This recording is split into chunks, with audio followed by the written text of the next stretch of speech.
Canada's Justice Minister Jody Wilson-Raybould has just returned from a trip to South Africa, and she has a message for Canadians. She thinks South Africa's post-apartheid struggle has many parallels with Canada's colonial history. Really? Because despite the obvious fact Canada never had minority rule as they did in South Africa, this is just more of the same far-left social justice nonsense that our Liberal government wants to force on us. Canada turns 150 years old this year, and instead of celebrating and including the rich history of Indigenous and First Nations heritage that played a big role in shaping Canada today, we get condemnation from our Justice Minister and a reminder from her that, quote, for many Indigenous people, celebrating our country's 150th birthday has its challenges, unquote. Look, I'll concede that from the early exploration of North America all the way to residential schools, there are certainly sins of colonialism.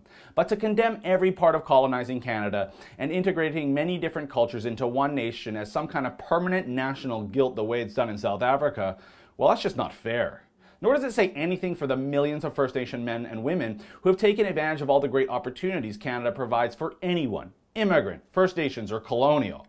Instead of championing Canada while acknowledging there is always work to do, the Justice Minister instead went to South Africa to slag on our country. In a speech in Cape Town, she said that most of our laws, quote, have been the tools of colonization. And Canada must confront the history of colonization and the denial of Indigenous peoples and their rights, a legacy we continue to be surrounded by today, unquote. Look, she may have been playing to a crowd of South Africans who were probably mighty happy to hear that a Western country held in such high regard as Canada could be no better than us, the former nation of apartheid, right? Well, this reminds me of this urban legend that's out there that some on the left in this country actually believe. It states that South Africa came up with its system of segregation and apartheid after studying the Canadian Indian Act and the reserve system we set up. This comparison of "you are no better than us" was apparently stated by South Africa's ambassador to Canada in the 1980s, according to Brian Mulroney's old chief of staff. Again, this is all a myth. South African minority rule through apartheid was not modeled after Canada. But judging by our Justice Minister's comments, she certainly doesn't seem to see much difference between the two. But what about today? Where do both countries stand as far as reconciliation, that magic word the left is obsessed with these days? Well, Canada, first, could do without the Indian Act and the two classes of citizenship it creates. But overall, I think we've made significant progress. First Nations are taking advantage of resource jobs and they're paying well and supporting communities. And yeah, there is a lot of work to do as far as education and issues surrounding crime. But there is no perfect country out there. Compare us to South Africa, though, today, which is a tinderpot waiting to explode. In fact, today, as we speak, South Africans, black and white, are on the streets protesting, demanding President Zuma resign after he fired his finance minister in the middle of the night last week.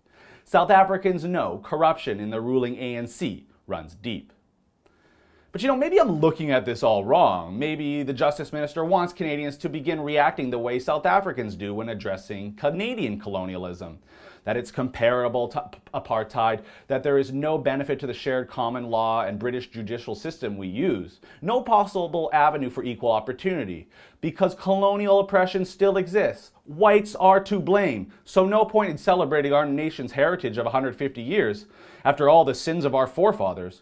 No, not in the social justice ministry of Canada that Jody Wilson-Raybould is in charge of. For the Rebel.Media, I'm Christopher Wilson.